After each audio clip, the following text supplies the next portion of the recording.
get into it. We are wrestling with WrestleMania Night 1. The thing that, well, let's just say, let's start with this.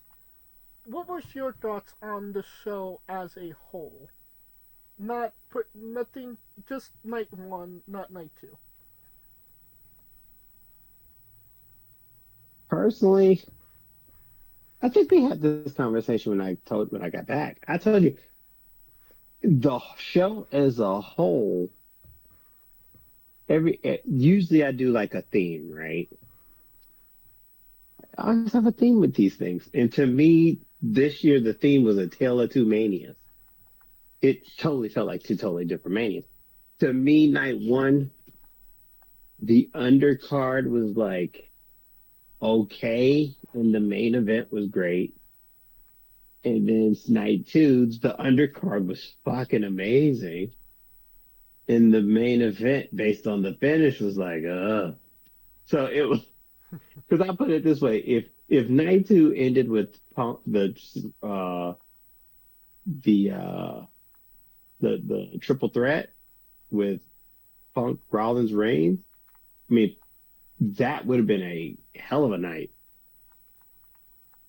Um, so it was just a tale of two WrestleManias to me.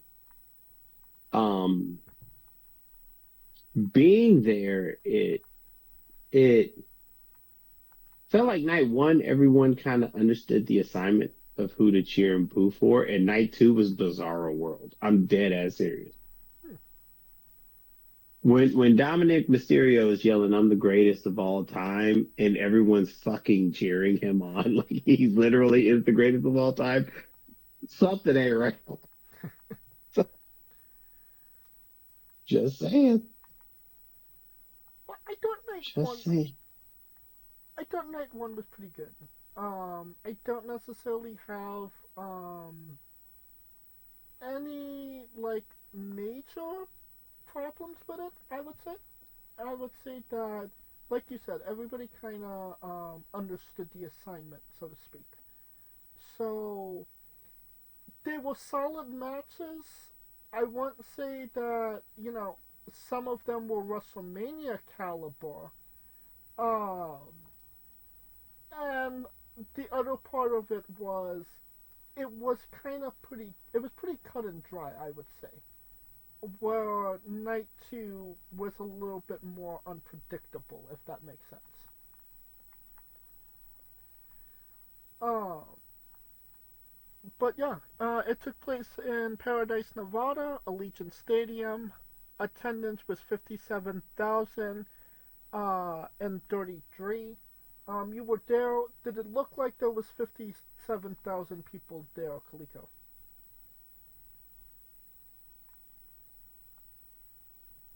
I mean, night one, I mean, it was fun. I will say that night one was interesting. The highlights were Uso, the Uso entrance, which new hint hint shameless plug. Clico Chronicles. We about to release them from Mania weekend. Right.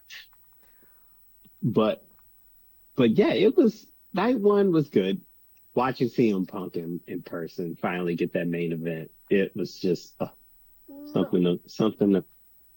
Did it look like there was some? Did it look sold out, or was there? Did it look like there was 57,000 people there, or did it look like it was like it could be more filled, the arena? Um, it's no, it was like 50 some thousand.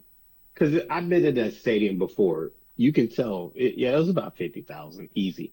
Because people are looking at it like, well, it just not sold out. Um, it wasn't sold out because of the upper rafts. But keep in mind, they built a goddamn stage that was up to the damn heavens, and then they had motherfuckers literally sitting on the stage watching the goddamn match. And with WrestleMania, you have to figure, you got to think what they lack in the 400s and 500s, they make up on the floor because more people want to be on the floor. That's where it is, the floor. And as a person that was on the floor, yeah, it's a lot of motherfuckers.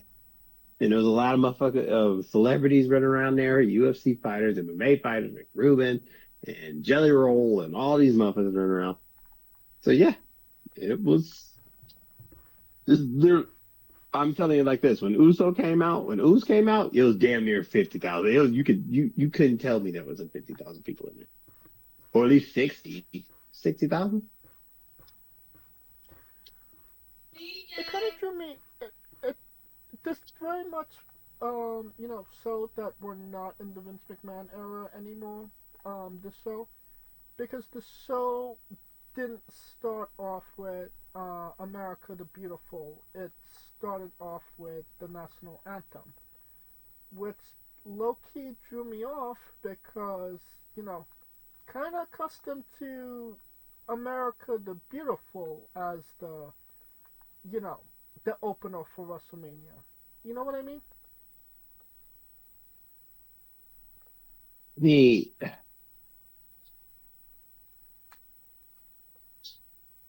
I could see it, but I always tell people this: that stadium in itself is not. It's not really that big. Like I don't get why the newer football stadiums that they're building, they're not building them to be these extravagant 100,000 seat stadiums. They're built to be more stacked on top so that the sound can travel downward to where it needs to go. I'm talking about America the Beautiful not being sung as the opener. I mean, they do that every time. America with the Beautiful, and then they'll do the Star Spangled Banner the next night. But they didn't sing America the Beautiful. I mean, it's Sin City on a fucking Easter weekend. Come on, man. It's Vegas. It was literally anything could happen, and anything was happening. You're right about Maybe that. the singer got drunk and couldn't make it. I personally, Too busy partying with Tiffany Stratton. I like tradition. I don't like change when it comes to, the big shows. So I wanted to hear America the Beautiful, not, national anthem, as weird as that sounds. It's just them getting away from, things they should necessarily do. But that's just But my keep in opinion. mind, this is year one post TKO merger because the TKO merger happened last year. It was relatively too late to do anything. So this is like TKO's really first year of doing this. Right. And clearly they're cashing in. They're making that bank on our asses. Um, Not on my ass, but it's a whole different. would your bank account agree with that? Yes. Um, First match out, we have Jey Uso defeated Gunther for the World Heavyweight Championship in 16 minutes and 30 seconds. Um, it was an okay match, I would say. Um, it's kind of obvious at this point that Gunther and Jey Uso have zero chemistry together. They're, just kind of working around each other at this point. I don't think anybody will be clamoring for a rematch between the two of them. Um, I feel like it got the job done, so to speak, but I was fine with the match how it went until Gunther tapped out to Jey Uso, and I was kind of like, yeah, that's kind of bullshit, in my opinion. But what say you, Kaliko? I mean, but that was the story. Remember? Jay, Jimmy got choked. The ending was pretty much the callback to Jimmy getting choked out. but you have literally your biggest heel in the company tapping out I mean, consider what happened the rest of the way on Raw. That makes sense. But to a guy that's not a I, submission specialist. oh shit, that wasn't the point. See, this is what I'm telling you. The point that choke out was a callback to Jimmy getting choked. That's essentially what it was. Had they done it earlier, I could see your point, but the point of it was the tapping. Now, him tapping out so fast, I can see your point. But I had no problem with the choke because it was a callback to what occurred literally 3 weeks before it. Honestly, I would have rather him just pin him. Um, Nah. Pin, pinning him is not going to do anything. Sandy pinned him. I mean, yeah, but I don't know. I didn't like it. I didn't think it was a good finish to the match. I get what you're saying, but it doesn't make me feel like it was the right thing to do. I get it. Only thing that people cared about was motherfuckers yeeting out that goddamn building. Yes, His interest was worth it alone, and and they yeeted like that in- yeah, that motherfuckers. interest. Oh boy, I was yeeting like a motherfucker. So there you go. Yep. Put me in the club, balls. How many stars do you give this one? Yeeting my black ass off. Uh, the match, while the the ending was cool,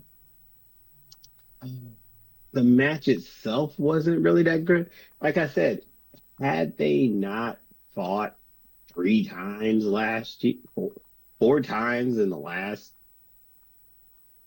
year, then I could see the point. But that so to me, a solid three, and that's me being generous.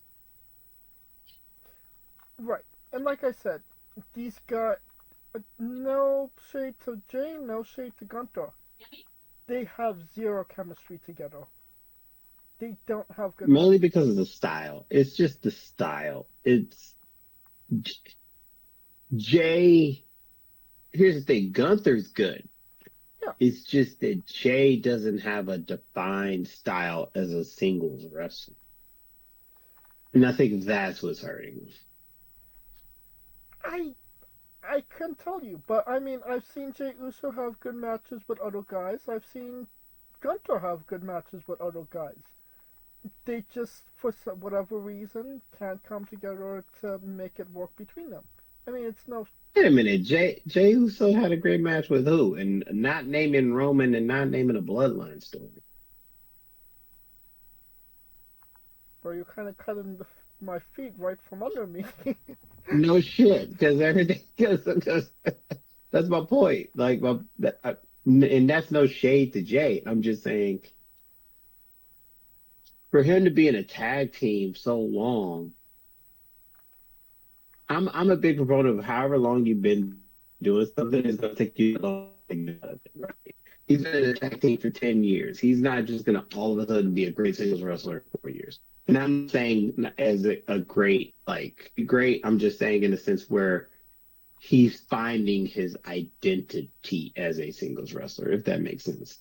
No, I get it. That's what I'm saying. So it's not a shade to him in a sense of whether he's a good wrestler or not. It's just he's having that difficult time defining himself as a singles wrestler or defining his style and how he wants to go about it. And that's the same with Jimmy too.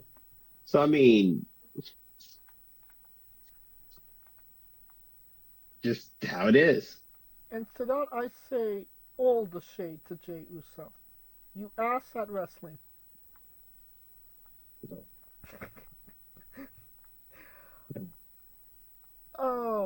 I give it 3 stars as well.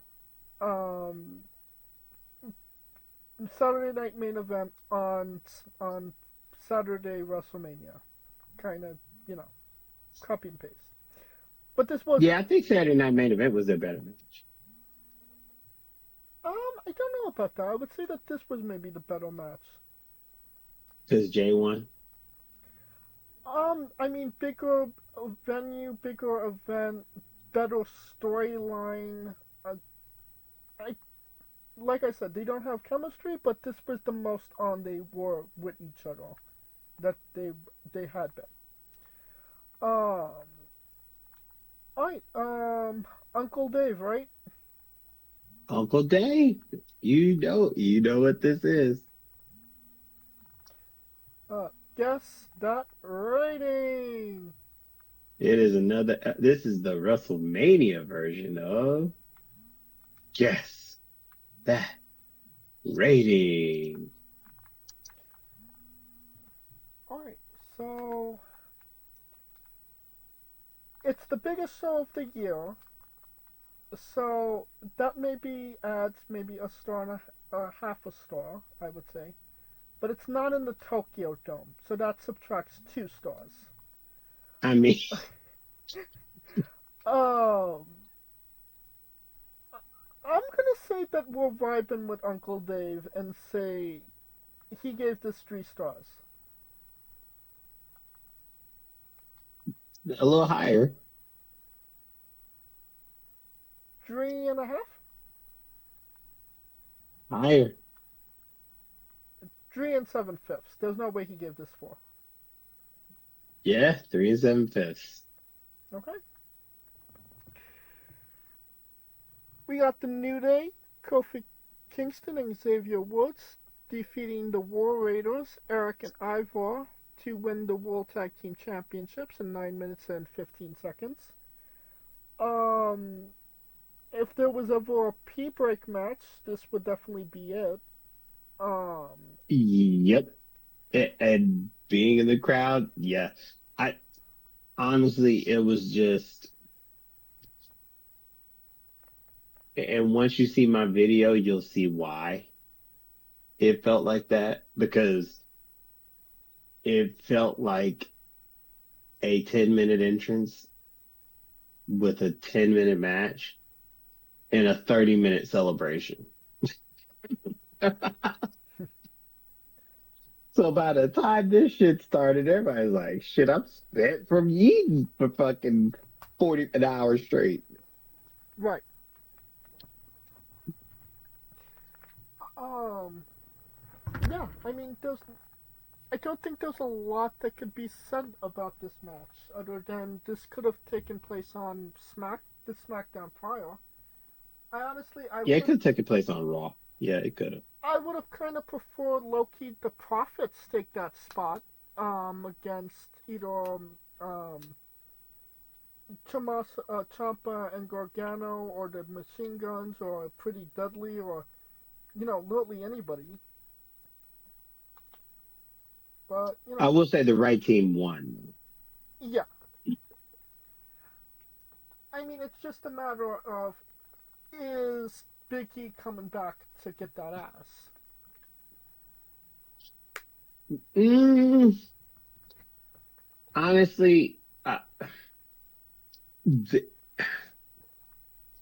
with this one, it felt like that the match just got put together, although the New Day was actually doing pretty good. It just felt like when they stalled them a little bit in trying to, get that heel push, Yeah. and then they just tried to rekindle it back with the tag match rather than just letting it all linger and then get to the War Raiders. Um, that's the only thing I had a problem with. Um, this match could have been a good match had it had a story to it rather than New Day just becoming number one contenders de facto, if that makes sense. No, you're absolutely Uh, right. so that's why it felt flat because it just felt put together mishmash at the last minute.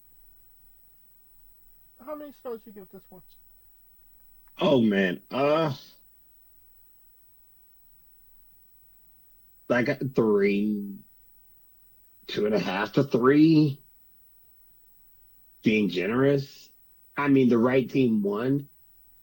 It just felt like there was no story to it. Right. I give it a 2. Um, you know, no heat, no, you know, it, it wasn't it wasn't necessarily there to be, a 5-star match. It was to calm the crowd down and going into the next match. It did Oh, that, that's a but damn show. yeah, like I said, it did that, but it didn't do much more than that. Uncle Dave, 2.5, Higher. 3, No. I'm 2 and so definitive about that. 7 Holy fifths. shit. 2 and 7. Okay, I'm saying 7 fifths. That sounded like me. I sounded like Liam Nielsen. No. No. Jade Cargill defeated Naomi in 9 minutes and 20 seconds, and this match had no right to be as good as it actually was.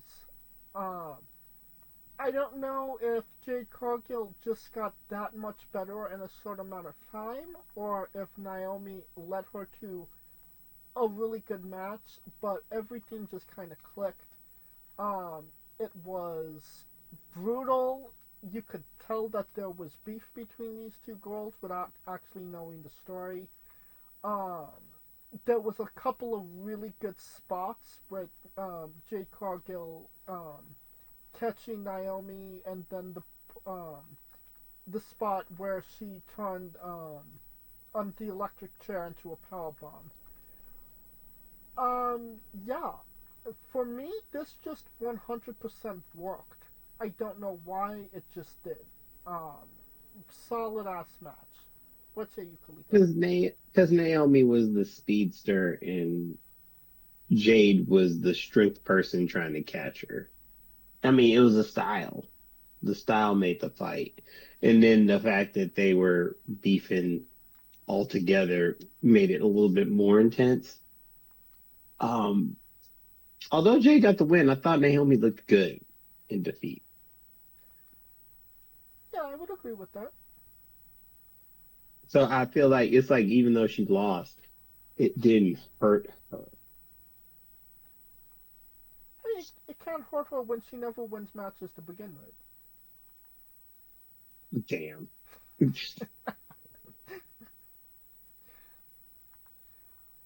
How many stars you give this Sound one?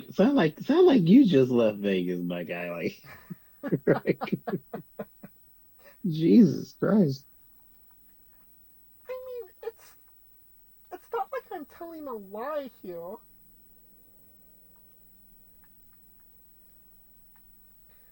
How many how many stars you give this one? I saw like 3.25. It was good. It did what it needed to do. The story told was great. Look at you get taking one from Melcher, Uncle Dave. Um, doing quarters. I mean, no, he's good at for 3/4. I give He's good for them 0.75s, but I give this 4 stars. It was a solid ass match. whoa, look at you. Mm-hmm.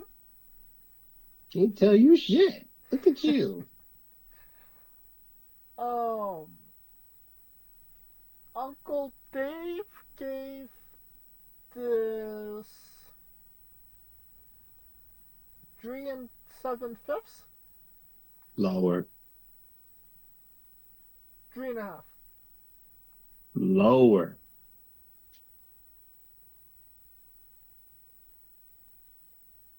3, 2. 2. Ooh, okay. I mean, I don't know. It's because they black. I don't know. I guess there wasn't Japanese schoolgirls in the Tokyo Dome. Probably not. Yeah, they were like 15 years younger. Uh, Jacob Fuck You defeated Lun Knight to win the United States Championship in 10 minutes 40 seconds. Um, I mean, yeah, Jacob looking like a monster, taking that W on LA Knight. Um, Good on him. What say you, Kaliko? Um, Solid. It was an okay match. Uh, of course, Fatu did the killer combo at the end, which is this the what he I have it recorded. He did the uh he's on the corners. LA Knight's on the corner. He does a senton on him from the top rope, throws his ass down, hits him with a Samoan slam, then hits that goddamn moonsault twice, wins the title. I swear to God, his killer combos are just things of beauty. It feels like Killer Instinct when he just like gets ready to win a match. It's like killer combo I was gonna say Mortal in Kombat, my. but whatever fighter game floats your boat. Oh no, he just empties the clip. See, that was the thing. Mortal Kombat, you never empty the clip. Like Killer Instinct, you can get like those 130 hit combos. But that's what it felt like. How many stars you give this one? But Oh, was you done? uh no, I'm thinking the stars. I'm thinking about the stars.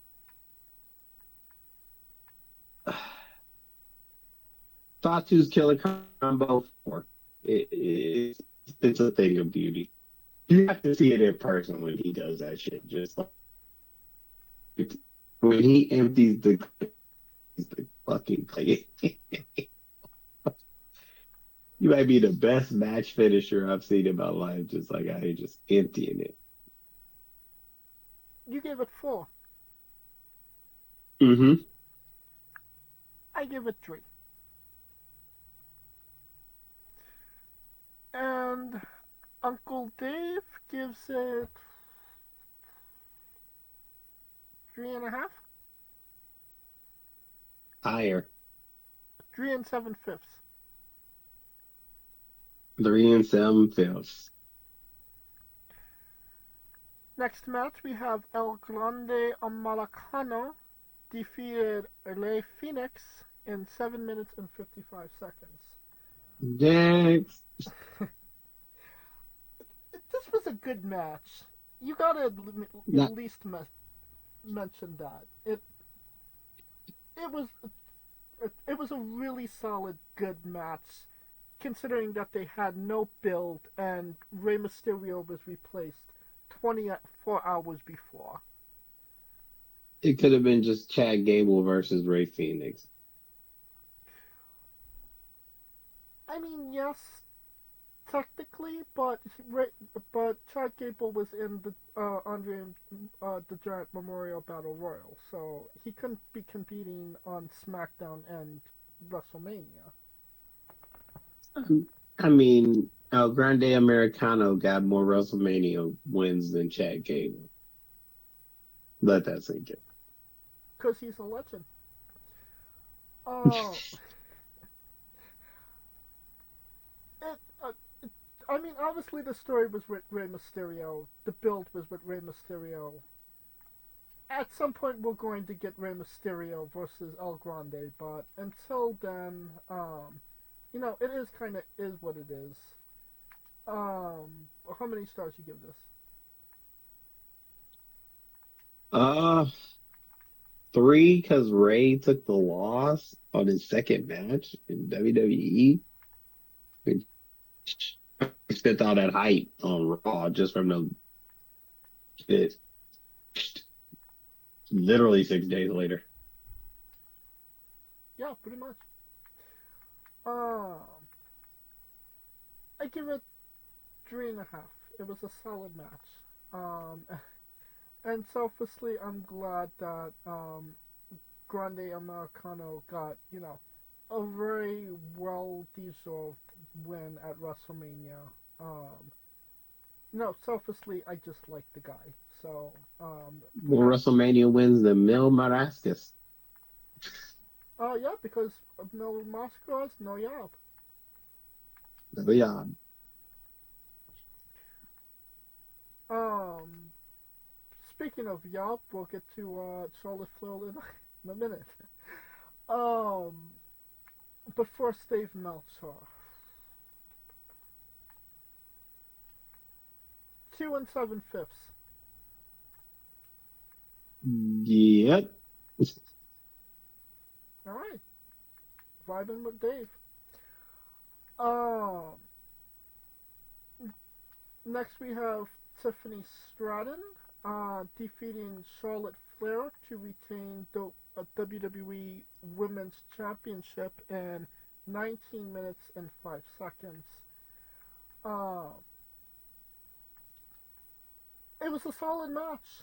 Um, it was a good match. Like I said, it, if they trusted each other, it was going to be a good match. If they didn't trust each other, it was going to be the drizzling shits. Clearly, they trusted each other. Um, I find it a sad situation that the 40-year-old was wearing less clothes than the 25-year-old, but I digress.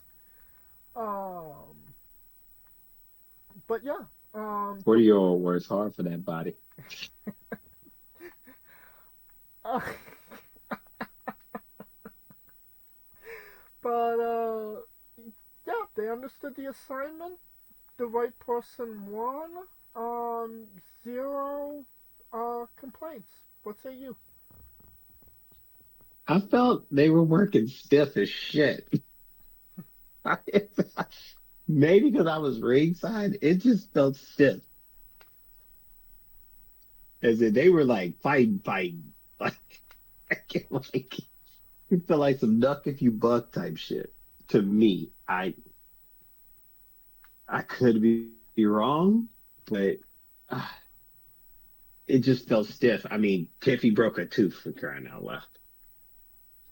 I feel like that's some to some degree Charlotte gatekeeping. You know, you can't be her if you can't be me. You know what I mean?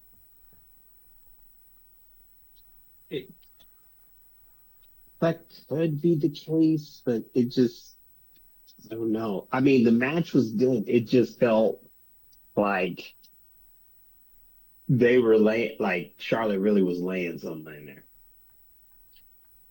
Because we know how Charlotte is when she knows she's gonna lose. Do you think that it took away from the match?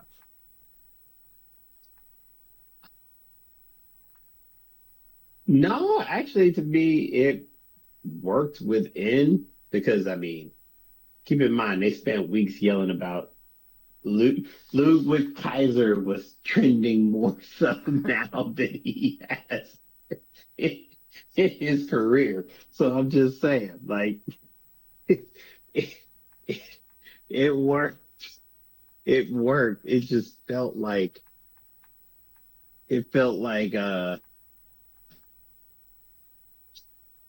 how they say Coke Zero New Japan the way that they were trying to lay each other out. I got you. But the right person won, and it was okay match. The entrance Tiffy had was pretty dope. So it was like that. And Charlotte, of course, Rolls Royce, goddamn, Maybach, whatever. Oh yeah. You can't tell me that that's not going to be a ring. Tiffany Stratton in a Barbie box. That's not going to be a ringside exclusive this year for when Christmas comes along. WrestleCon. Oh, Comic Con. Yeah, Comic Con. There you go. Yeah, San Diego Comic Con exclusive. There you go. How many stars you give this one? Right person won. They both laid it thick.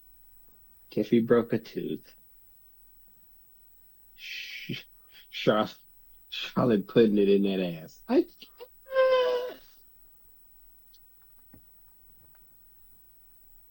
say good 3.5, 4. 4 being I give it 4. I agree. I give it 4 as well. Solid ass match. Um, Uncle Dave gave this 3 and 7/5. Lower, 2 and 7/5. lower, 2? 1 3/4. Wow. What match did he watch? I mean, like I said, it was stiff. But I didn't take it away from because I'm looking at it in the context of the whole story. So. Yeah. Um, yeah, I have no idea what's up with that, but here we go. Um, Triple threat match, main event. Seth fucking Rollins defeated CM Punk with Paul Heyman and Roman Reigns in 32 minutes 55 seconds. Um, Obviously this match had, a lot of Drama. heat going into it. Obviously Paul Heyman, Seth freaking out. There was a lot of hype around it. I didn't necessarily feel like it should have main evented night one. Obviously CM Punk being in the main event, yeah, that's great. But it should have been something else. I kind of low key understand why it was the main event of night one, but knowing what happens night two only reaffirms that this shouldn't have main evented night one, in my opinion. Um, Roman Reigns had the best entrance going into the match. CM Punk with basic generic trunks, like put no effort into WrestleMania gear whatsoever. Um, it was a good, solid match. There was a lot of callbacks, a lot of drama. You can see you could see the Paul Heyman turn like a mile away. Unfortunately, um, you knew that shit was happening, and I just didn't I didn't necessarily like it, and I still don't necessarily like it because when I think Paul Heyman, I don't necessarily think Seth Rollins. I don't understand. Mm. I don't think it's gonna gel well, in my opinion.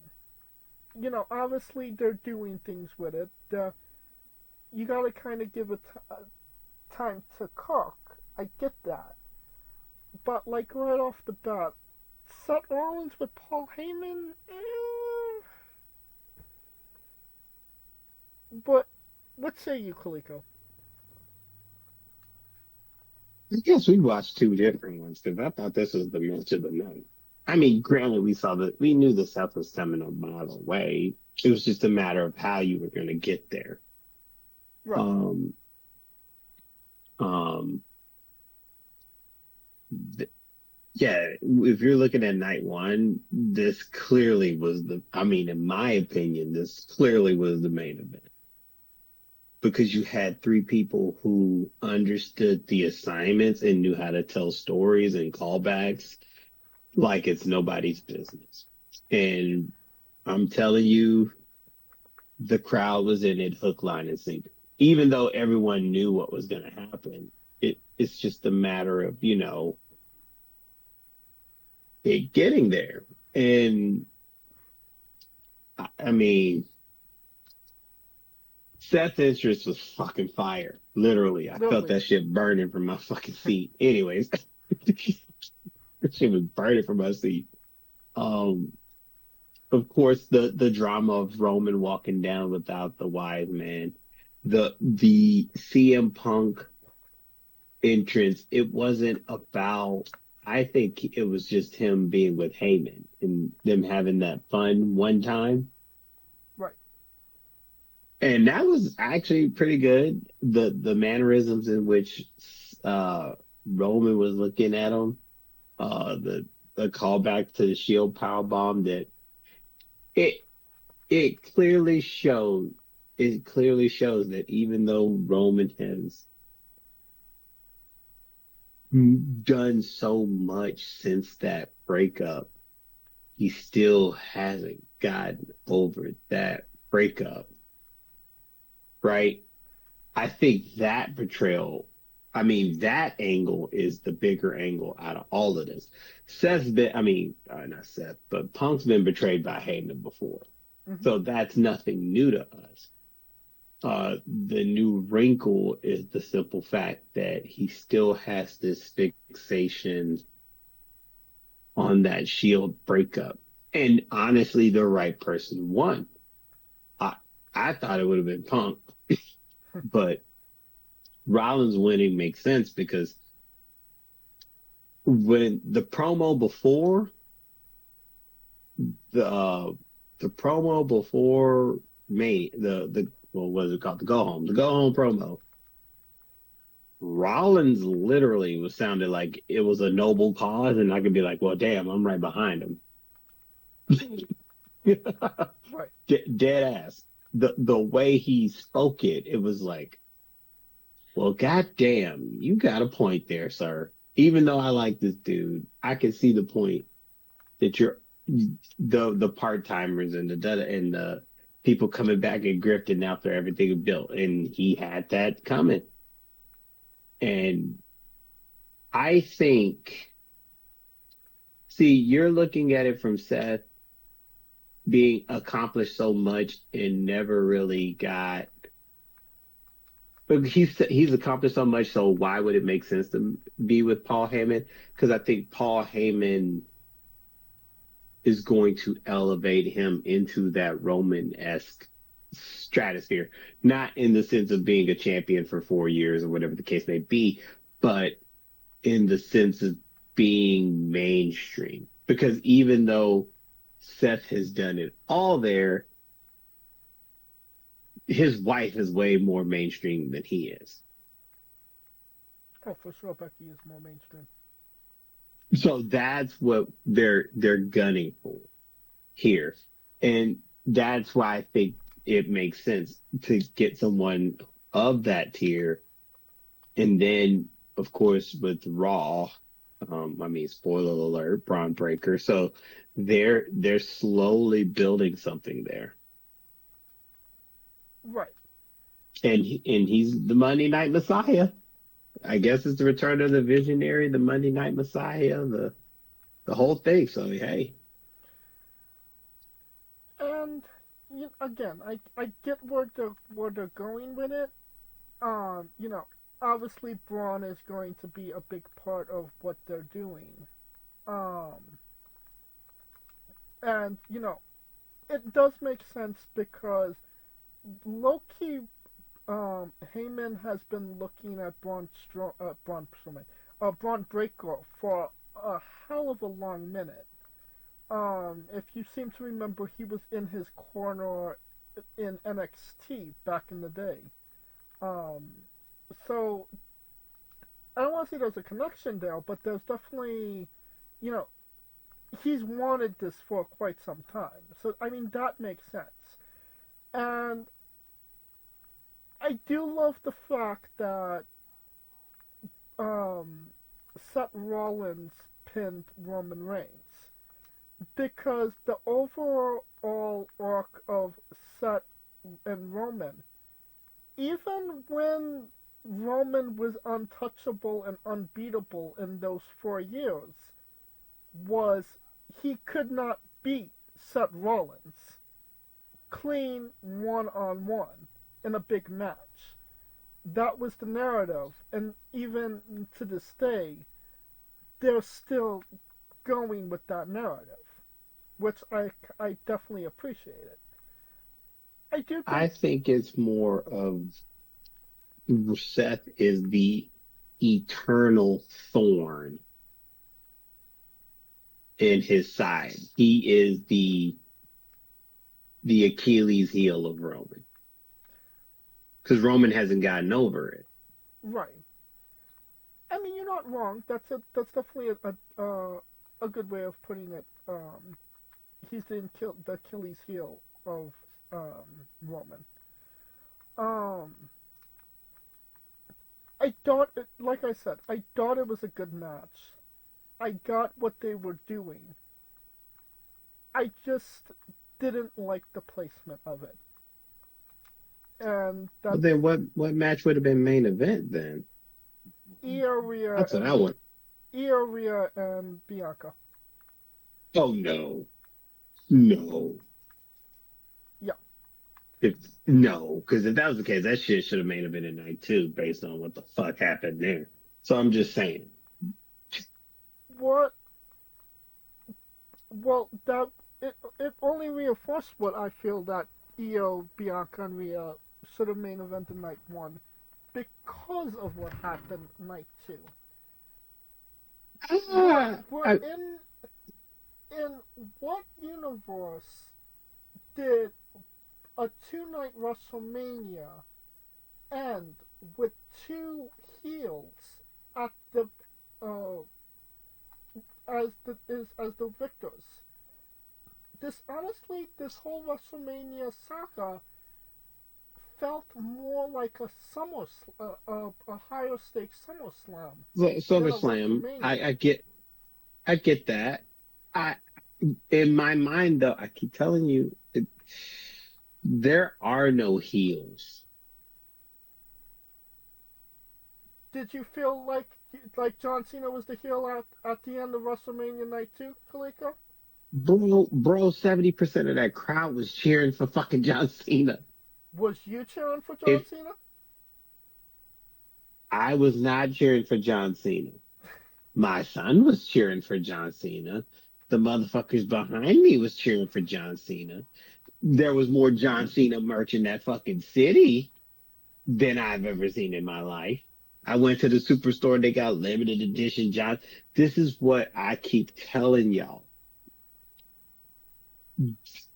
They're portraying him as something that they want him to be a heel, but he's on his farewell tour. When the fuck have you ever seen a heel get a farewell tour? Right. Batista was a heel and didn't get a farewell tour. In my opinion, you don't. A two-night WrestleMania, sure. Have the heels win night one. Have night two get won by the baby faces, or vice versa. Have night one let the faces win and the heels win night two. Don't have night one and two be dominated by the heels. Well, Seth is not a heel. He's justified. John Cena was on some other shit. I'm telling you, John Cena was not a heel that night.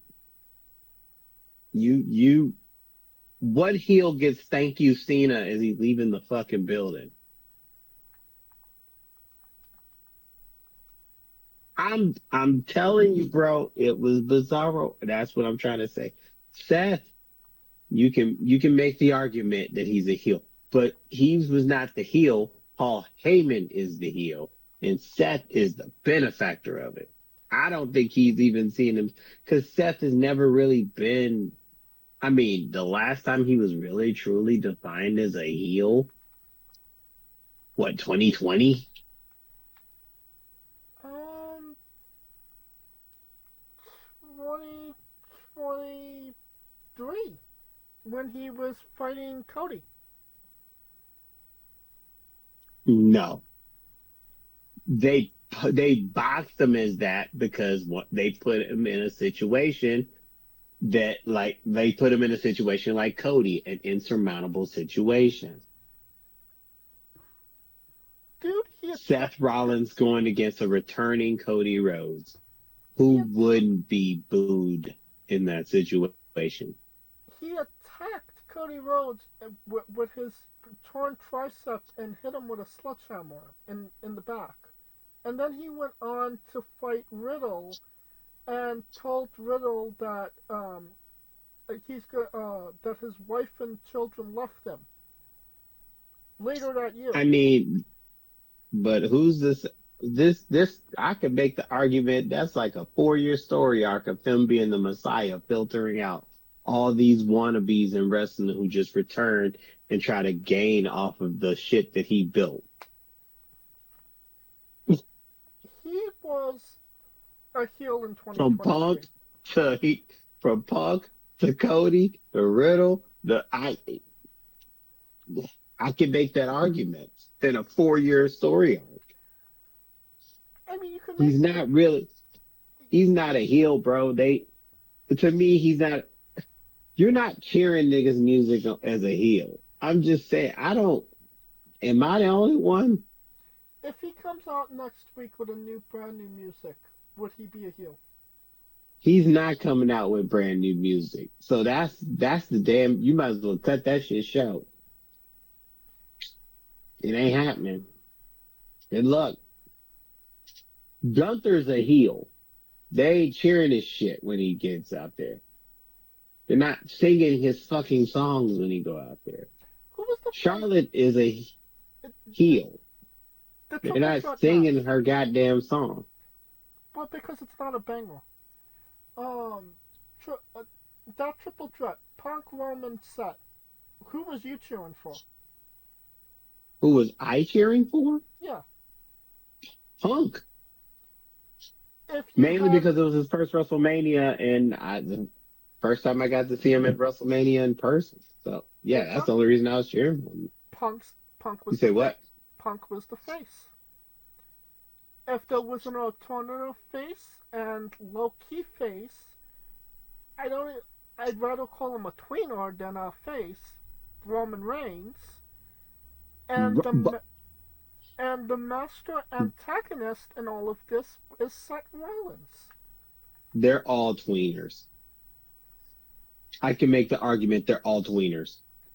But I could make the argument that Seth turned 100% heel when he aligned himself with Paul Heyman. But if you heard Paul Heyman's post interview on Monday, he doesn't see it that way. Well, of course that he's not going to see it that way. But It's heel logic.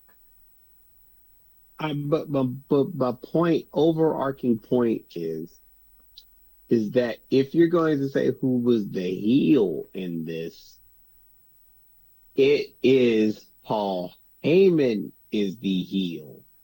Seth is the benefactor from that heel turn.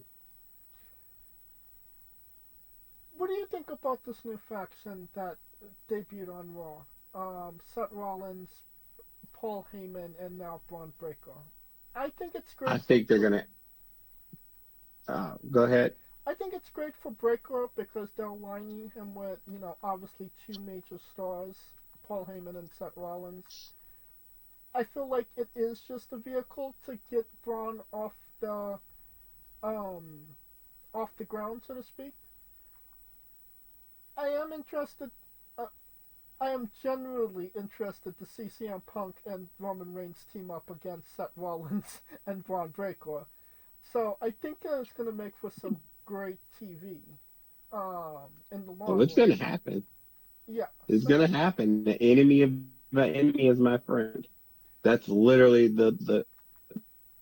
They don't have that Punk and Roman from Survivor Series still in it for no reason. So I'm definitely optimistic that this is going to go somewhere positive. That it's going to be a good. Well, the rivalry coming out of this is actually pretty good, and we'll kind of see where things go. So I dig it. But what say you?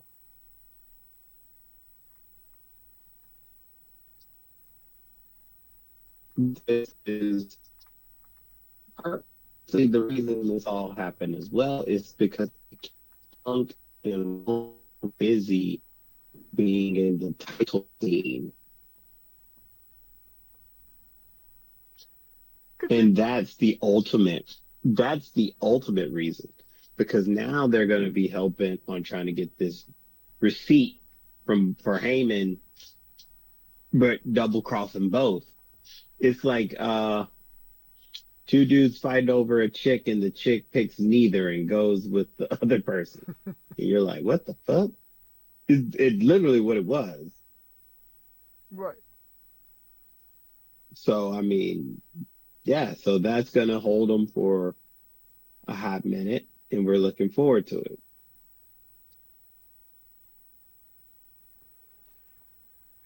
The match as a whole, how many stars you give it? Me personally, even though I knew it was going to happen, a 5 because all 3 players played their roles perfect. All 4 players played their role perfectly. This was the match of the night 1.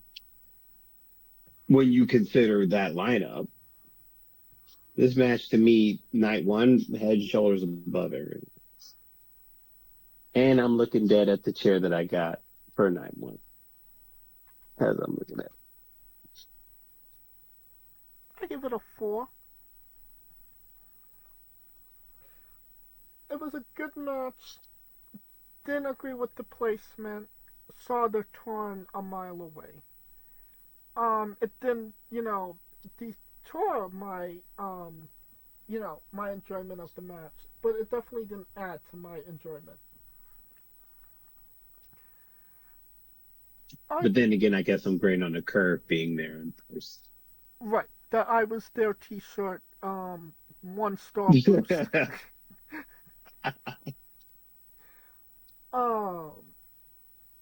Uncle Dave. Thinking.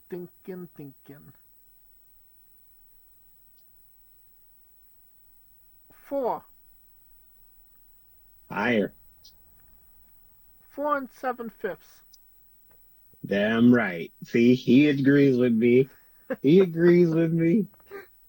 As much as we have beef, he agrees with me on this. Take the wins. Night 1 as a whole. Thumbs up, thumbs down, thumbs in the middle. Like I said, the undercard was okay. The main event was great. So to me, the main event, I mean, me being there, I'm sorry, I'm just going to be biased. It's a thumbs up. I ain't going to you, bro. Me being there, 4 rows, ringside, yeah, of course, yeah. I give it a thumbs up as well. Other than the New Day match, everything held my attention. So, Yes. everything was solid. Everything made me invested and want to continue watching the show. You can't get better than that for any event, let alone a WrestleMania. So, I'm happy with that. Hey, folks, this is the Colossal Mike Law, and you are listening to Wrestling with Entertainment. Enjoy the show. Support these guys. We appreciate it very much. We'll see you at ringside.